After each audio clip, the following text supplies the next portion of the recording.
Hi, my name is Ignatius, and I'm going to show you the basics of making models for Morrowind. This is not a Blender tutorial on 3D modeling. This is just a tutorial on specifically creating the models for Morrowind. There's a couple things you're going to want to do before you are ready to do anything, really. You're going to have to download a couple of things, and I will put them in the description here.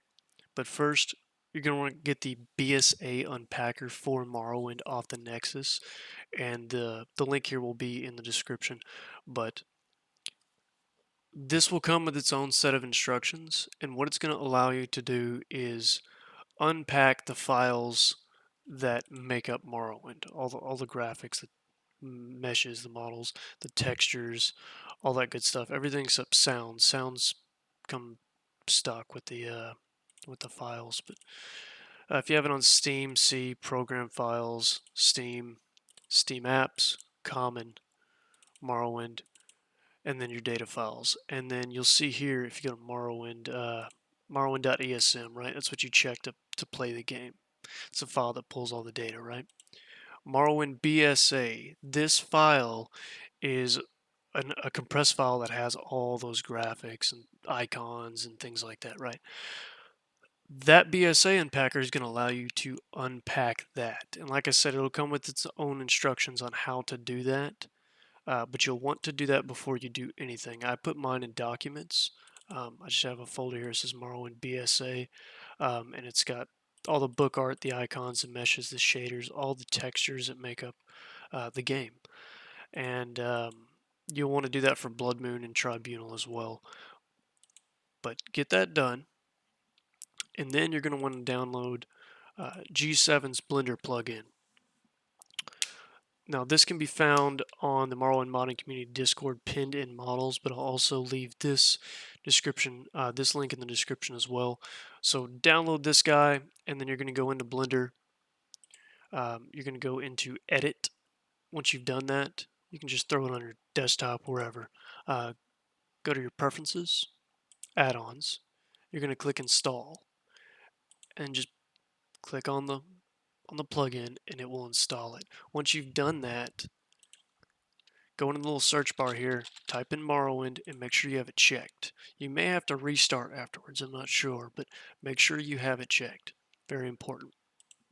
Now that you've done that, you're ready to create a model and apply textures to Morrowind. Import and export NIF files. NIF is the file format for meshes in Morrowind that it uses. And now it's not the same NIF as in like Oblivion or Skyrim. They're all called .NIFs, but they are different formats. They're not compatible between the games. So once you have done all this, you can now go to File, Import. You can go down to Morrowind. I'll say .NIF. And you'll click that. You will go to wherever you had wherever you unpack that BSA, right? So mine's right here in my documents, Morrowind BSA. Like I said, you can go into meshes, and each one of these folders here will have all the files for the models in the game. A is for armor, B has your body parts in it, R has your creatures, I think W is weapons, right? So let's go to a weapon. You want to use, no, is this weapons? Yeah. So you'll want to use this because you're going to have everything lined up properly in Blender for it to show up right. And you're going to want to use the nodes there to make sure that everything is scaled properly as well. So we will look up a sword, right? So we have a Daedric short sword. If you want to make an axe, you're going to want to use an axe. If you're going to want to make a spear, you're going to make a spear. Let's see, spear. Because they have to be lined up correctly, or they're not going to work. But they'll work. They'll be floating, away from your character, or you'll be holding the tip and you'll be hitting yourself in the face with the guard. There's no telling. let's import a crossbow, for example. I mean, it has to be lined up correctly. See, that is not straight in any way, shape, or form, right? We're not going to do crossbows. We're going to creatures. We're not going to do robes or chests, hands, or anything like that. Anything that requires animating or rigging to a skin, a skeleton, we're not going to do any of that. But I'm going to cover how we apply textures, what we can do with textures, and stuff like that. So let's go ahead and we're going to bring a sword back in here. It's the iron longsword, right? So let's make us a sword, okay? You know what? We're going to use a cylinder. We're going to do this real fast.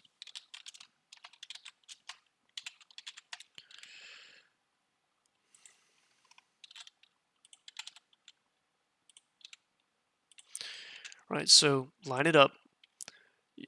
If it's too big, too small, it may not look right. You can play around with it in the game, but these are made for the hands to fit around, right? So if it's not about the same right size, then the hand just isn't going to fit right. And then make us a little hilt here, and then make us a new sword, right? So we have this brand new sword. Let's delete the old one. Notice I kept this empty right here. You're going to want to keep that empty, and you're going to want to put your tri-meshes, this right here, into that empty. And once you've done that, down here, click the little red sphere here, material properties, create a Morrowind texture. You can't use any old regular modern Blender methods for doing the textures here. You can't make it metallic or anything like that. You need to make a Morrowind shader. Once you've done this, you can come down to the base texture and you can go to, documents, go to your BSA. You can go to your textures here. If you have your own texture, it has to be a DDS. We can go ahead and cover that at the end if I remember. But you can use all the old Morrowind textures as well. If I want to make it look, like a Dormer blade, there we go, right? If you want to learn how to wrap, you're going to have to go to YouTube and they'll cover that on YouTube. But this is not a 3D modeling tutorial. This is just how to get all this to work for specifically Morrowind, right? I'm assuming that you have some sort of modeling experience, right? So look at that. We just made this Dormer sword, right? Doesn't have to look fancy. It just has to work. So once you've done that, that's how you create a base texture. Once you've done that and you have this shape that you're fine with, that you like, made what you want, and you've applied your texture to it, then you can go to File, Export, export it as a NIF, and you're going to want to put it in your data files in the meshes folder. If you have a new texture, you're going to want to put that in the data files in a texture folder. And this is the file paths.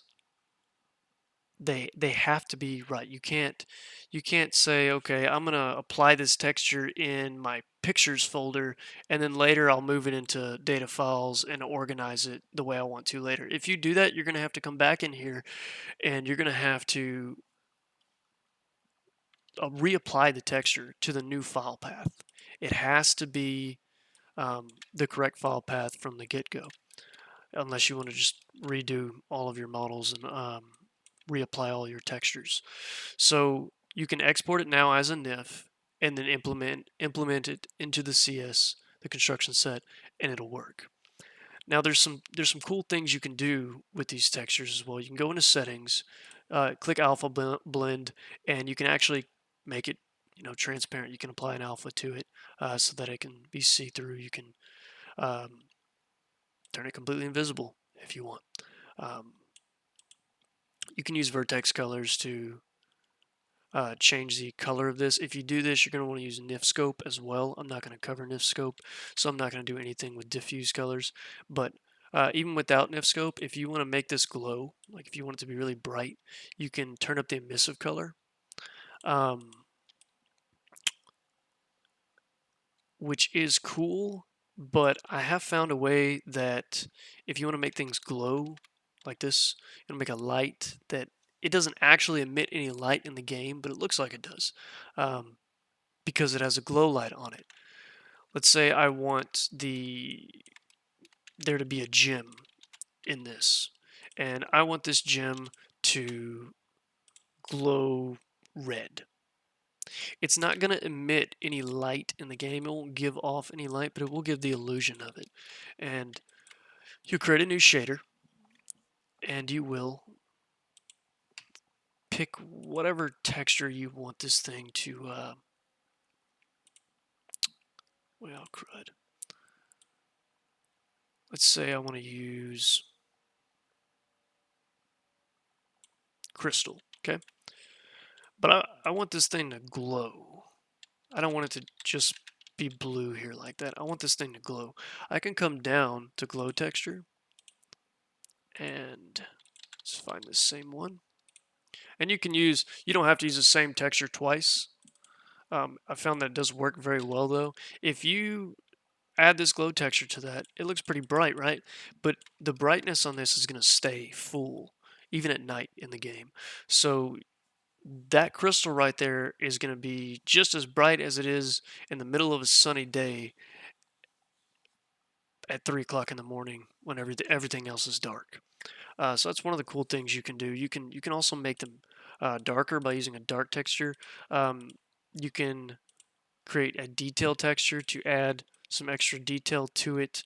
I've found that it really doesn't work well if you use a darker texture over as a detail texture, but let's see. And you can see the lines right here that it added into it. There's plenty of uses you can find for this, but I have found that if I wanted to give my model some more depth, then I can add a detail texture and use the same one. And it does give it some more depth, which is pretty cool. I found some, especially with metal, I found some really good uses for that. Make sure you put it in, make sure you put everything inside of your empty here. But that's pretty much it for things like weapons. Import a model, make sure everything's lined up. You can make your model first and then import the model and then line everything up. But it's very important that you have the ability to import those models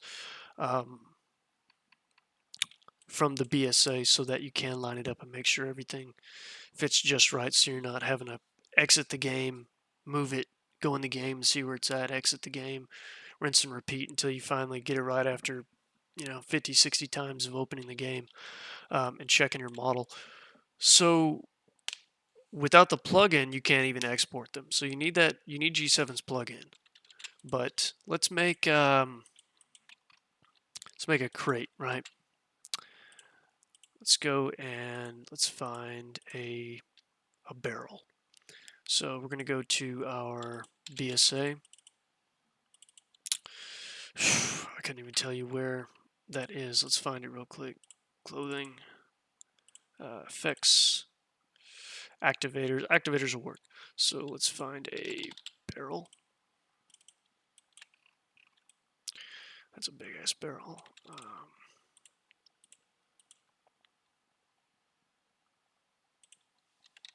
About a door. That'll work. So this will work. It doesn't matter. When you're creating objects in the game that you're going to collide into, it's going to stop your player. If I run into this, into these steps here, into this pole that's coming down, holding all of them, my character is going to stop. He's not going to go all the way through it. That's because of this right here. This little outline is a collision mesh. It's inside of a collision node. It has to be inside of this. I'll explain this a little more here in a moment. But this is what your character actually runs into. The shape of this is what your character actually runs into. If I made If I took this and I made it go this high, if my character were running along here and I jumped and hit that, I would stop. But if I just ran straight, I would run straight through it because this has nothing to do with collision. It is not a pathing blocker in any way. It's just what I see. It's what the game draws. This never gets drawn. Um, it only is for calculating collision for both NPCs, creatures, and yourself. Um, so very, very important. So what you have here is you have another empty inside of your scene root here that's holding it all together. The parent empty, the parent node that holds all this together. You have one inside of it that is named collision. If you click the yellow square here, you're going to see it is named collision. If it's not named collision, it will not work. That is very important. Without it, it can cause quite a few problems on bigger meshes. Even something this size. On really small things, it's not that big of a deal. But if you forget to put it in there, and then you have multiple of an object, it can cause very strange bugs like random faces may cause collision and then others don't. And if you say you make a new rock and you forget to put collision on it and you throw 100 of them in a cell, well, some of them might have it and some of them might not. So if you're gonna have it, it's very important. It's really important to have it anyway. Even if I don't want this to collide, if I don't want this to have any collision at all, I may want to go ahead and just make like a cube here and just make it really, really, really, really, really, really, really, really tiny and put it up here where no one will ever touch it and then put it in collision. None of this will have collision, but the game knows what to register for collision. It knows what to, you may not have to even put a tri-mesh in there, but I'm not sure. And I wouldn't want to spend the massive amount of time to test that to make sure. It doesn't hurt to just throw a cube, make it super tiny, and throw it up there. You can even throw it on the ground, where no one down here. No one will ever run into that. No one will ever even know it's there. But make sure you have this node for things out in the world, um, such as scenery or doors or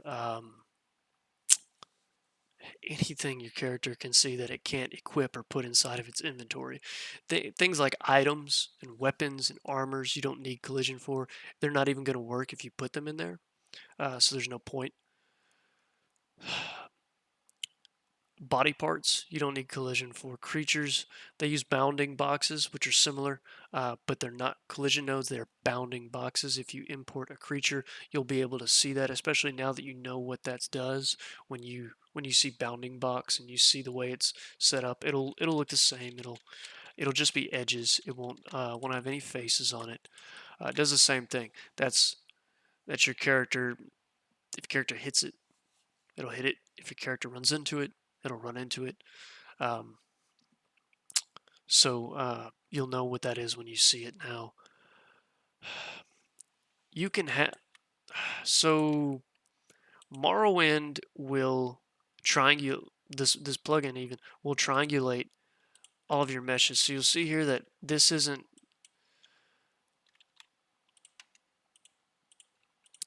just a plain face, right? It's not. It's all cut up. It's triangulated. Um, don't worry about that. It's gonna do that. That's okay. That's what the game needs to properly work in this engine. That's what the numbers need. It needs everything triangulated. So don't freak out when you import one of your models and you see that. That is perfectly fine. Um, Now you're going to see that they broke up into all these different meshes. Why did they do that? Well, that's because this one is using uh, this texture, and this one is using crud, this texture, right? And this one's using this texture. So even if I were to join all these meshes together,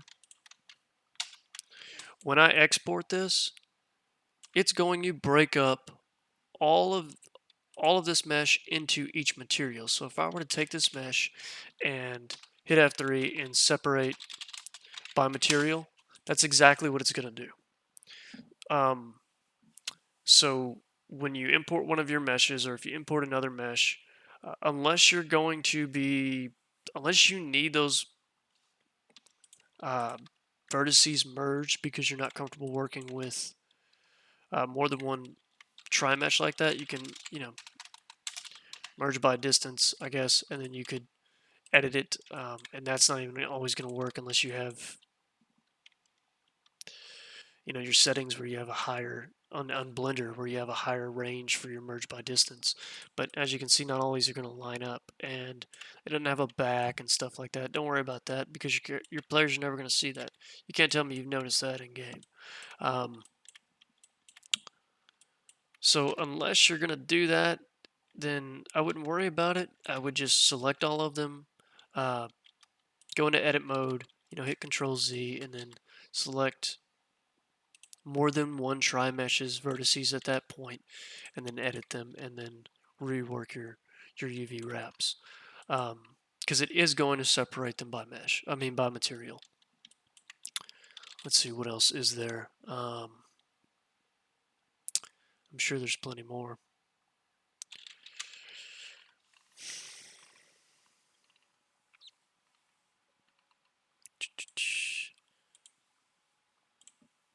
Backface culling. If I want to make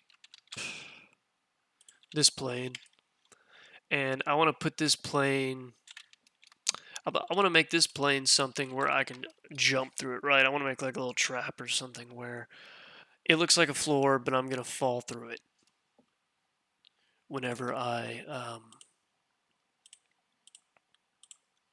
run into it.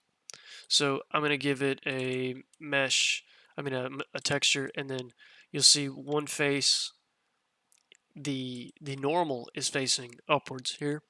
So I can see it here. I will, if I had collision, I would collide into this end, but I would not collide into this end. I would go straight through it. If I'm doing something like this, then obviously I'm going to make a collision node, and I'm going to put some bullshit in there so that I can fall through here. But if I were to check backface culling, so material settings, boom, then it is going to register both sides of that face. So that is something, if you run into that, you'll know. Backface culling, where is it? It's settings. It's somewhere in settings, right? Click your settings, find backface culling, check it, uncheck it. Make sure you have what you need. You don't want to draw more faces than you have to because of performance. You want to draw as little faces as you need to, but there's no reason to have multiple planes here or a cube here when you can just use a plane and then uncheck your backface culling, and then boom, you got both ends. Especially if you're doing things like interiors, it's very important. So like, let's say I want to make an interior. I have this cube here. This is going to be the inside of my house, right? So I'm going to say, okay, well, I want to put concrete on here. So I'm going to plot this mesh on here, and boom, look at this. Oh, cool. I got this nice house, but it's all on the outside. If I put my door in there and I go in here, I'm not going to see shit. I'm going to be able to walk right out of this thing, and then once I do, boom, I'm going to see this big block and I'm going to run into it. You're going to have to flip your normals here. Just select all your faces, or only the faces you need, whichever is appropriate for your circumstance. Hit F3, type in flip your normals. This is what you're seeing in, what the fuck is that? This is what you're seeing when you import interior models. You're seeing the, even though you can grab this face here, the normals are flipped.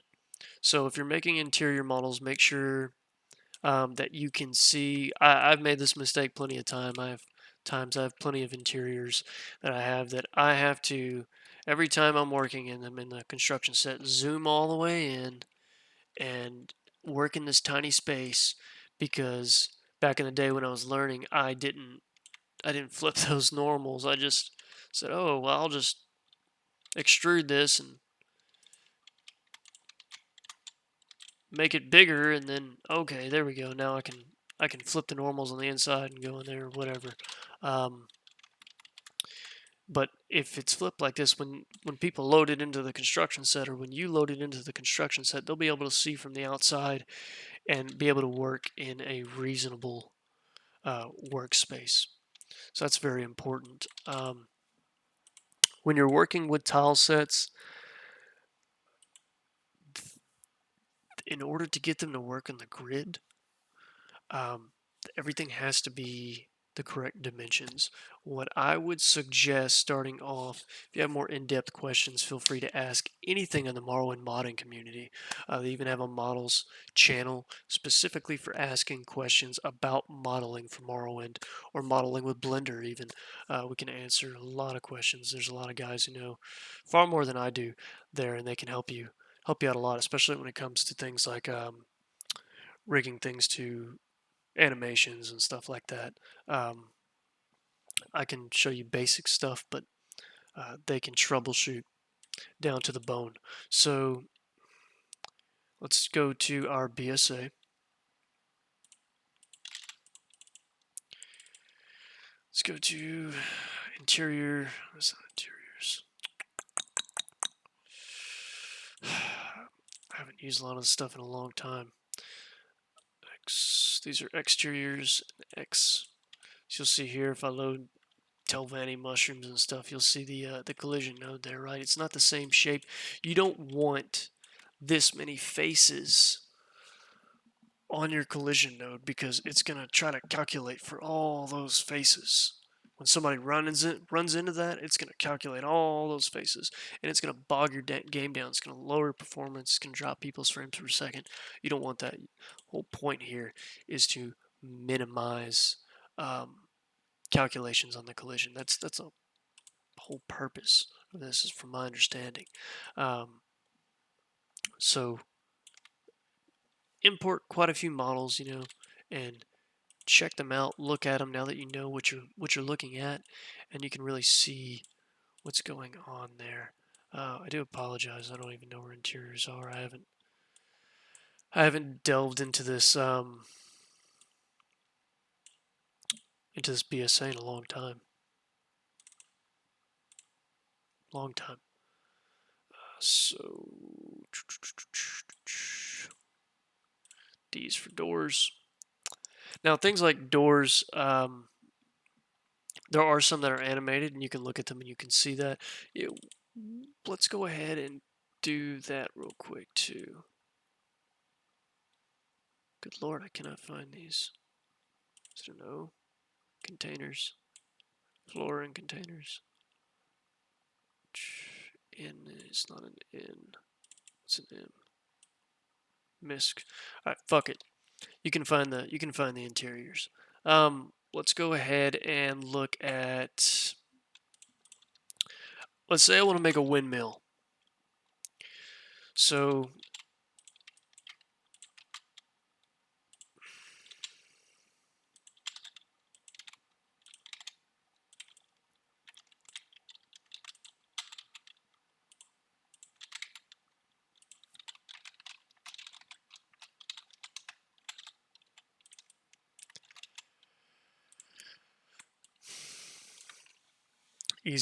easy, right? So if I want to make a windmill, and I want this thing to just kind of rotate here. Also, make sure before you export everything, select your meshes. Press A, select it all. Control A, and apply all transforms. You're going to want to do that every time here. Motherfucker. If I can click the right buttons.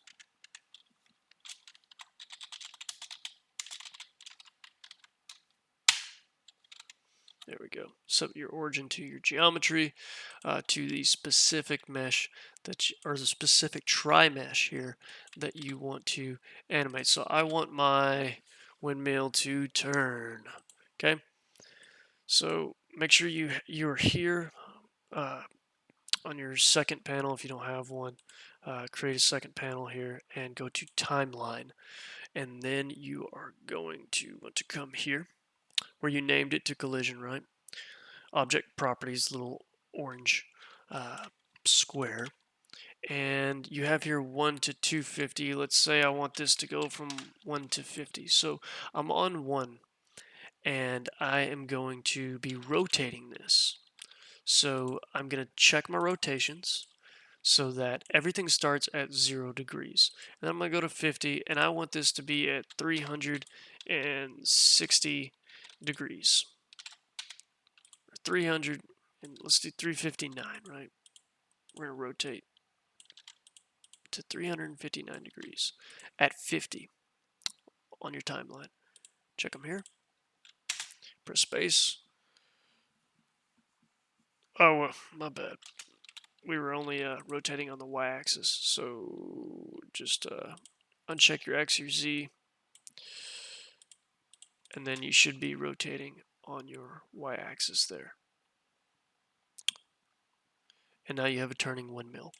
You can do that with pretty much anything, any of your models. If you have a weapon where you want something to animate like this on your weapon, you can do it the same way. Any environmental object, static or activator, you can do this with. I have not tried it with body parts. Heads, you will need shape keys in order to make your mouths move and stuff like that. And you can actually import. Go to B, go to heads, and go into your BSA, go to the B folder, import your heads, and you can look at the shape keys and see how all that works. But that does use shape keys to do that. I don't know if it works on body parts or not. It very well might. So if you wanted to say add wings to a chest piece, then you may be able to do that there. I'm not sure. I would imagine that it would work. I don't know why it wouldn't. But that is how you do, basic animations to things. And you can just export it, set up your scene root, set up your collision, export the NIF. This will collide. If you have collision on this, as it turns, it will collide into the player. Or no, I'm sorry, it will not. It will not collide. The collision will stay at the original, whatever your starting frame is, that's where the collision will stay. The collision will not rotate with this. So that's something to keep in mind. I have never attempted to animate the collision node. I don't know if the engine would recognize that or not. Very possible. I've never needed to. I wouldn't even try in this case. If you want to try jumping on a windmill, that's all power to you, but I just don't think it's that important. I do hope that there was some useful information here. I do know that when you're first creating models for Morrowind, especially if you're used to doing things, in a modern way in Blender, that this could be, you just have no idea what to do. And there was some little tricks here that I know some modders who have been modding for quite a while, they didn't even know until a while, but not too long ago, because I had discussions with them. So I really do hope that if you're trying to learn how to mod, and you are wanting to make models for Morrowind, that this does help you. Thank you.